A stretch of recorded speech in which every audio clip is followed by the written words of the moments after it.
Shalom, shalom, and welcome back to the Nexus. And glad to have you here.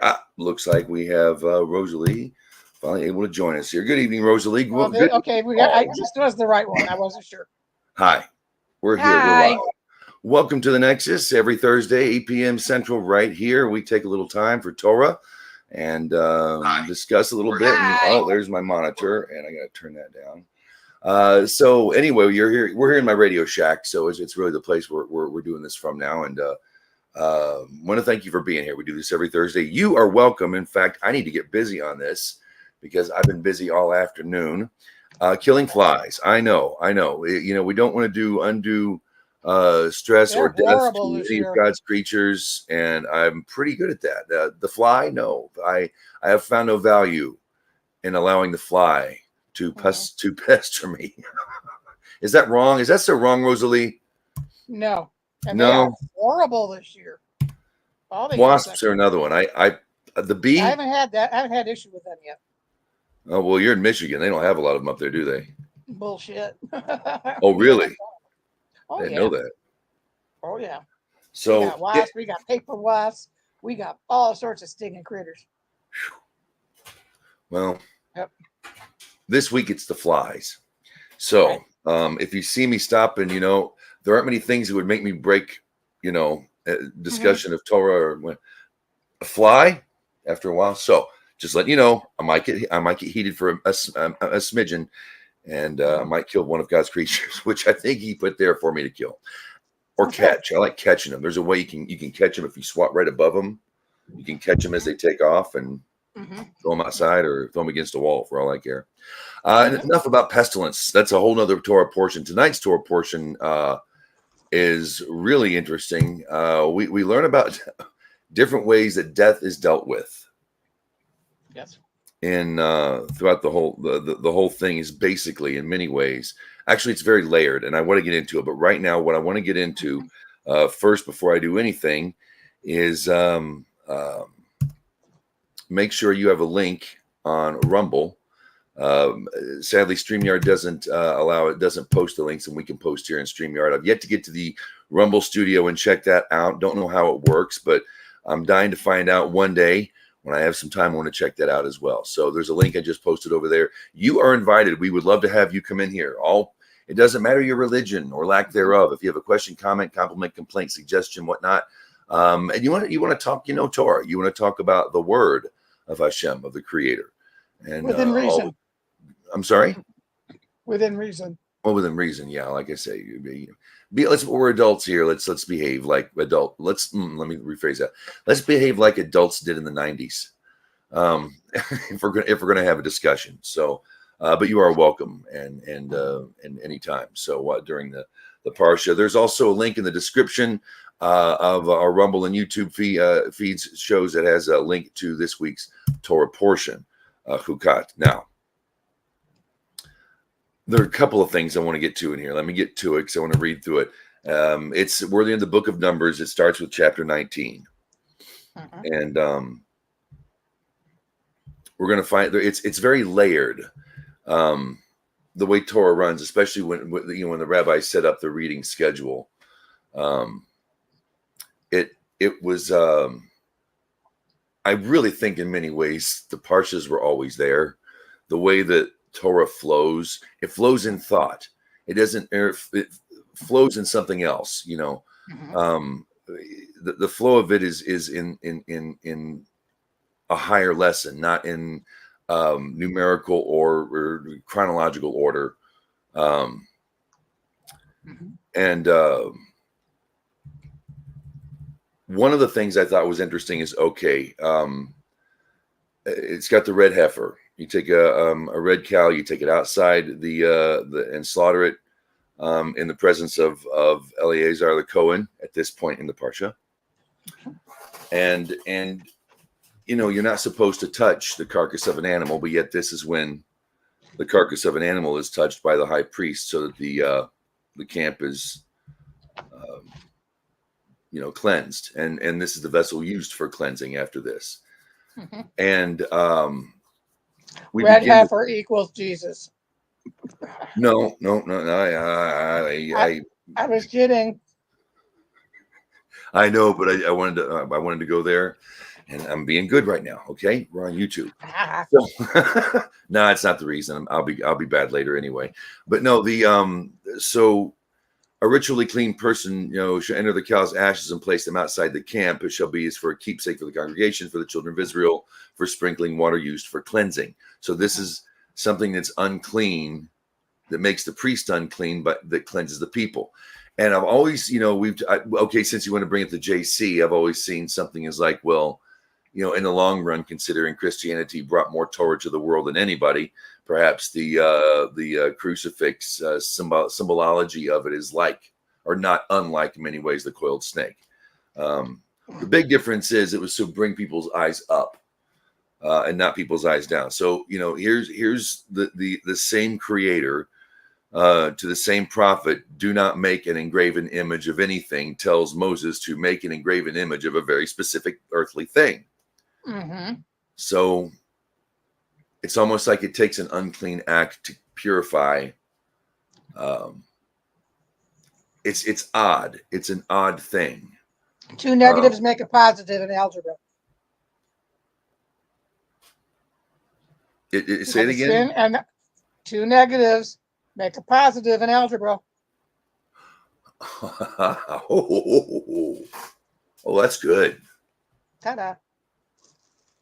Well, need I say more? Here's the Arabs for the zero. Thank you very much. You just gave it to us. No. Why not? That makes perfect sense on a base level. Yeah. And we just kind of get this in the Parsha, and I found that to be something interesting. We get into one who gathers the cow's ashes shall wash his clothes and shall be unclean until evening. It shall be an everlasting statute for the children of Israel and for the ger who resides in their midst. It says proselyte, but I'm saying ger. I bet you $10 the word is ger. Let me look over there for a second. It is hager. So Noahide, basically. Okay, Noahide who's standing with the Jews and not with the nations. How's that? Okay. Now then it becomes, and we go from there at the beginning of about the red heifer, and then it goes into anything touching the corpse of a human soul shall become unclean for 7 days. And it's like what else is unclean? Anything he was touching. If you have to go into the house of a dead person, you become unclean for 7 days. This doesn't. It's not like you're a sickness and you have to put outside a camp, but you can't bring an offering to God. Okay. And that's not bad. It's not necessarily an evil thing. Just because a pig is unclean doesn't make it an evil animal. You know what I mean? Okay. So anyway, if a man dies in his tent, entering the tent, and anything in the tent shall be unclean for 7 days.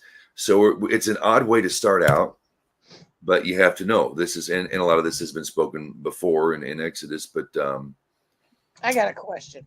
What's that? I want this. This is the second time it's come to me. Verse 6: the Kohen shall take a piece of cedar wood, hyssop, and crimson wool, and cast them into the burning cow. Would that be almost like shaking your lulav and everything else? I don't want to get back there. I'd turn the page. I don't know. It just seems like why it's coming out. And was it Sukkot where you do the lulav and the hyssop and all that stuff? I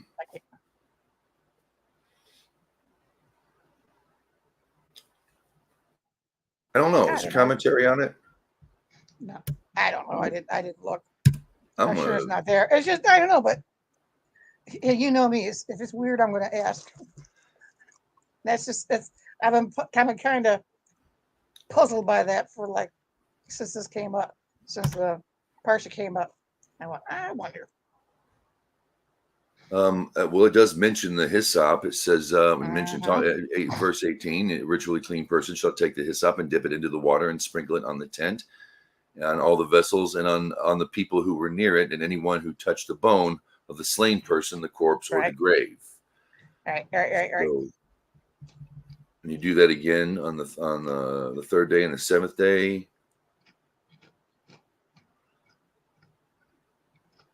Okay, ritually clean person who does not cleanse himself, Mhm. that soul shall be cut off from the congregation, for he has defiled the sanctuary of the Lord.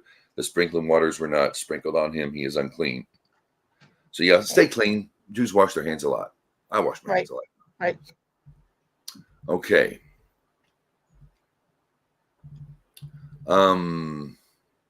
This particular section of the Parsha, I haven't found anything more than the moaning of death. The entire congregation rose up when they got in the desert of Zin. They were Miriam passes away, Right. and she spoke evil against Moses and Aaron. She died Mhm. there in the desert of Zin.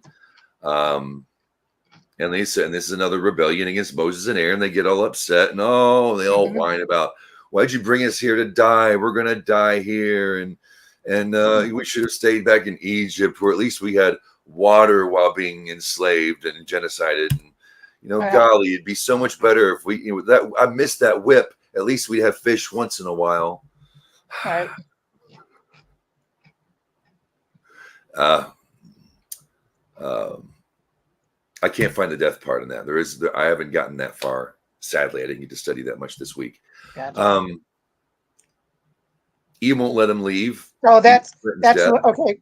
This part of the Parsha is where Moses was commanded to talk to the rock, and he got mad and he hit the rock instead of talking to it. Now imagine how the mind of the people's, how blown their minds would have been collectively to watch the prophet tell a rock to give Israel water, and the rock burst open with water.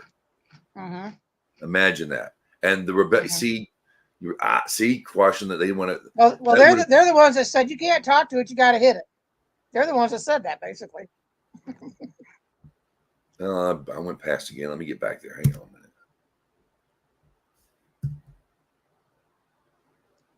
Take the staff and assemble the congregation, you and your brother Aaron, and speak to the rock in their presence, so that it will give forth its water. You shall bring forth water for them from the rock, and give the congregation and their livestock to drink. Moses took the staff from the Lord he had commanded them. Moses and Aaron assembled the congregation in front of the rock and said to them, now listen, you rebels, can we draw water for you from a rock? Moses raised his hand and struck the rock with his staff twice, when an abundance of water gushed forth.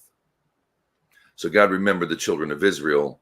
They were being rebellious, but he would have quelled that rebellious spirit had he spoke to the rock. Mm-hmm.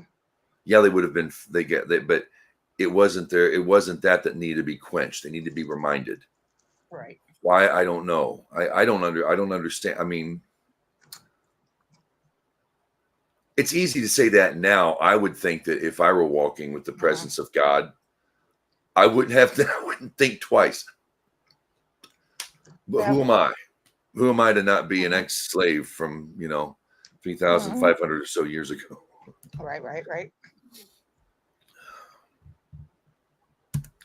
So this is also the Parsha the Parsha where Aaron dies, and it's almost as if he was living for the priesthood. Right. Because as soon as they disrobed him, he died. Mm-hmm. And I never caught that before. Well, they had to. They robed Eleazar first, because it says Moses then stripped Aaron of his garments and dressed Eleazar his son in them, and Aaron died there on the top of the mountain.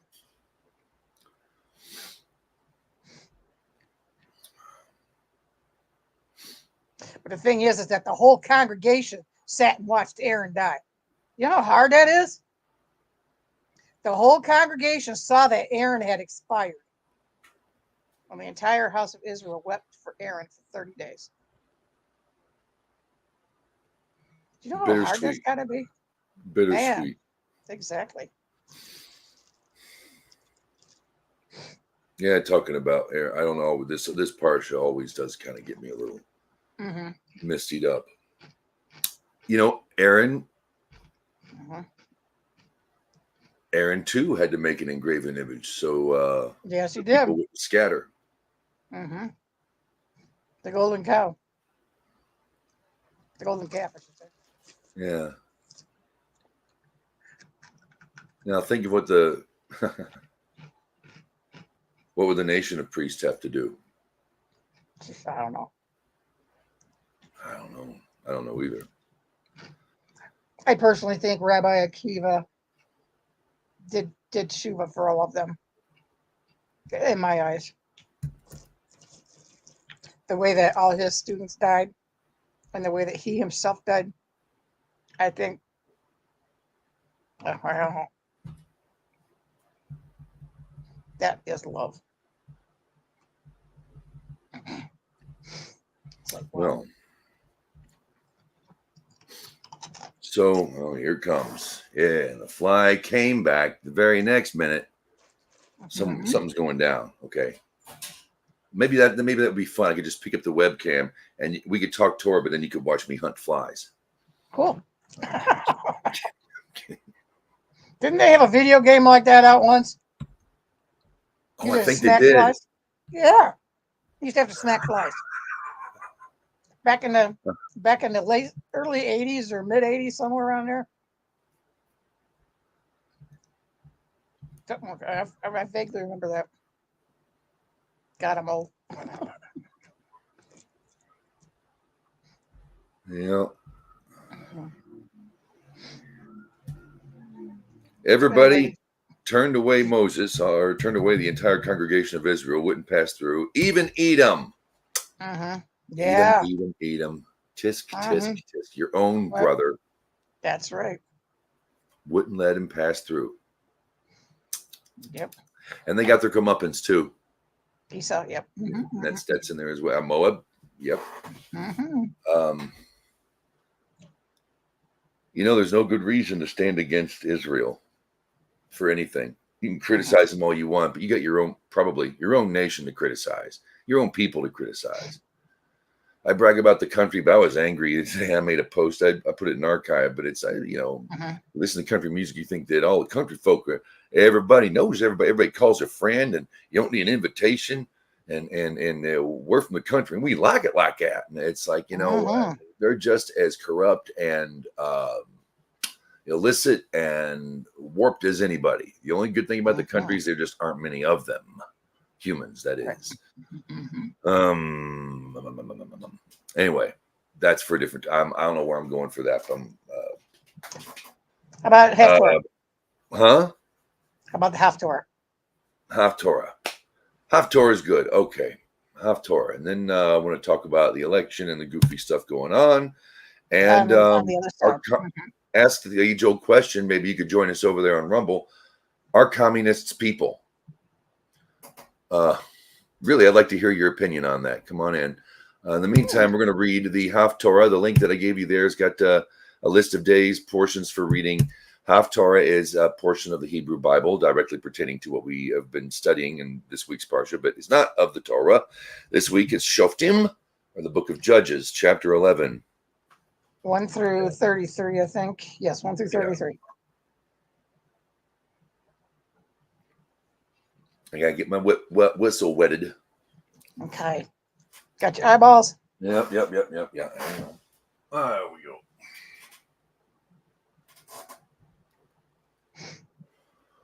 Okay.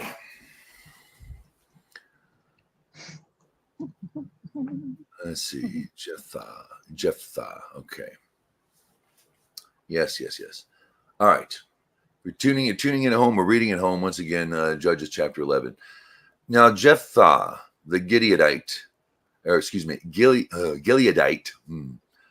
was a mighty man of valor, and he was the son of a woman harlot. And Gilead begot Jephthah.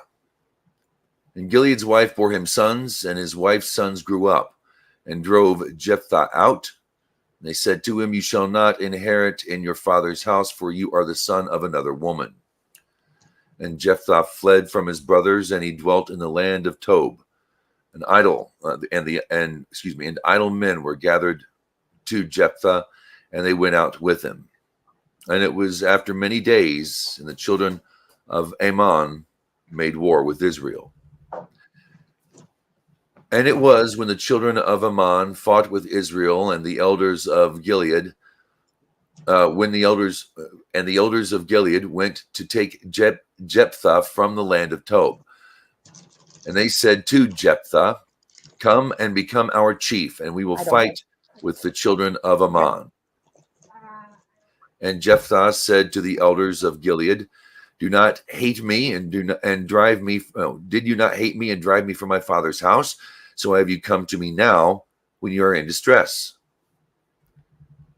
The elders of Gilead said to Jephthah, "Therefore we return to you now, and you shall go with us, and you will fight with the children of Ammon, and you shall become our head over all the inhabitants of Gilead." And Jephthah said to the elders of Gilead, "If you bring me back to fight with the children of Ammon, and the Lord delivers them before me, I will become your head." And the elders of Gilead said to Jephthah, "The Lord shall hear between us. If not, according to your word, so will we do." And Jephthah went with the elders of Gilead, and the people anointed him a head chief over them. And Jephthah spoke all his words before the Lord in Mizpah. And Jephthah sent messengers to the king of the children of Ammon, saying, "What is between me and you, that you have come to fight in my land?" And the king of the children of Ammon said to the messengers of Jephthah, "Because Israel took away my land when they came out of Egypt, and are not, and from Ammon and from the Jabbok, and up to the Jordan, and now restore them peacefully." Jephthah continued and sent messengers to the king of the children of Ammon.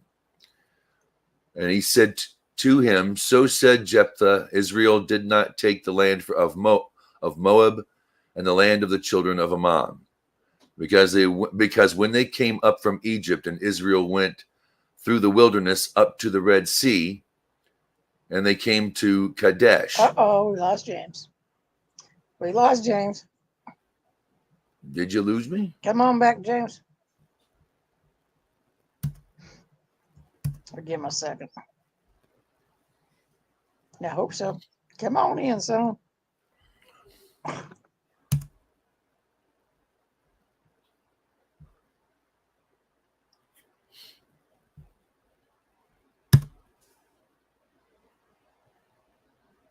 Am I really out? I don't think I'm out. I think I'm in.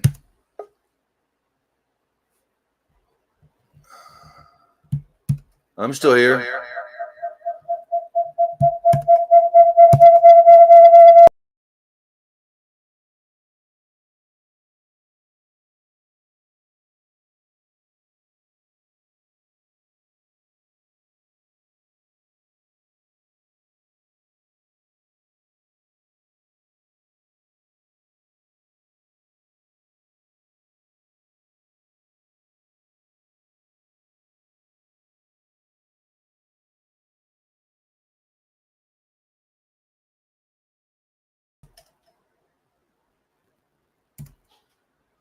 I was on. I don't think I was.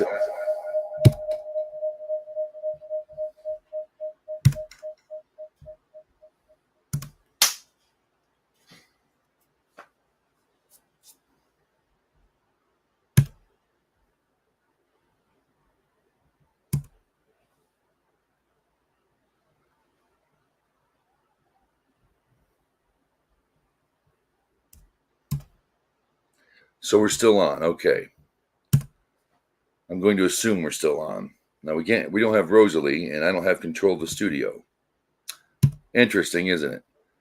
It looks like we're still broadcasting. I have no control. Well, fine way to end the show, huh? I don't want to end the show, but gosh darn, if that's what I got to do, that's what I got to do.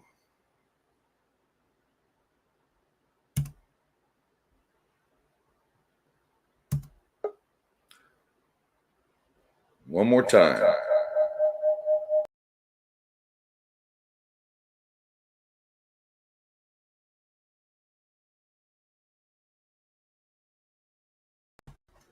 Okay, any better? No. Still got feedback. Well, ladies.